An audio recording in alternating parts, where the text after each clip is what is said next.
Hi అండి. ఈరోజు అయితే శ్రావణ శుక్రవారం మొదటి వారం అనమాట. ఇంకా ఇంట్లో పని హడావిడి ఎక్కువ ఉంది. మామూలేలేండి, అందరికీ తెల్లవారు ఉదయం ప్రతి ఒక్కరికి కూడా అలాగనే ఉంటుంది. ఇంకా నా పని ఎలా ఉందని అయితే చెప్తున్నా. ఇంకైతే నేను ఫ్రెష్ అప్ అయిపోయి ఇంకా ఇంటి ముందు అయితే వాకిలి కడిగేసి తులసమ్మకి దీపం పెట్టేశాను. ఇంకా నేను ఇంట్లో అంతా క్లీన్ చేసేసాను. మా వారు వచ్చి ఫ్రెష్ అప్ అయిపోయి ఇంట్లో దీపం పెట్టేశారు. ఇంకా గడపకైతే ఈ విధంగా పెయింట్ చుక్కలు పెట్టినా పసుపు పూసినా కూడా సరే, పెయింట్ పసుపు పూసినా కూడా సరే, మనము న్యాచురల్గా ఉండే పసుపు తప్పనిసరిగా పూయాల్సిందే. ప్రతి శుక్రవారం కూడా ఈ విధంగా అయితే పసుపు పూసేసి కుంకుమ బొట్లు అయితే పెట్టేస్తున్నాను.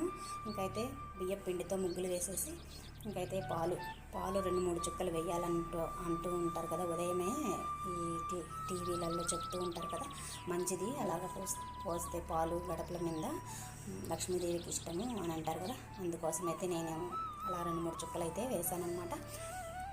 ఇంకా ఆ విధంగా అయితే గడప పూజకైతే అలా చేసేసి నేను మామూలుగానే పసుపు కుంకుమ అలా పెట్టేసి పువ్వు పెట్టేశానండి. ఇంకైతే నా టిఫిన్ పని అయితే ఈరోజు అలసందలతో ఇడ్లీ దోశ అనమాట.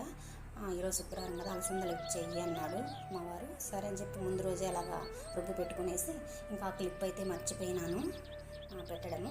ఇంకా ఆ విధంగా అయితే ఇడ్లీ పోసి పెట్టేశాను. పిల్లలకైతే మామిడికాయ పరిందికాయ అయితే కోసి స్నాక్స్గా పెట్టేశాను. సరే ఇంకైతే ఈ విధంగా పూజ అయితే ఆడి వరకు అయిందండి. ఇంకా టిఫిన్ పని అయితే అలా అయిందనమాట. దానికోసం అయితే కారం ఉనింది 2 రోజులు. కారం అట్లే ఉంటుంది నాకు ఫ్రిడ్జ్లో, ఏమవ్వదు.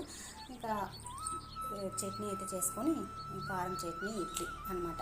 నేను కొలతలు ఎలా చేస్తానంటే, స్టోర్ బియ్యం 3 గ్లాసులు వేసాను, ఉప్పుడు బియ్యం 1 గ్లాసు వేసాను, ఉద్దిపప్పు కొద్దిగా వేసాను, అంటే 1/2 గ్లాసు అనుకోండి. అలా వేసేసి మెంతులు కొద్దిగా వేసి అలసందలు 1 గ్లాసు అయితే వేసి నానబెట్టి అలా రుబ్బి పెట్టుకుంటాను.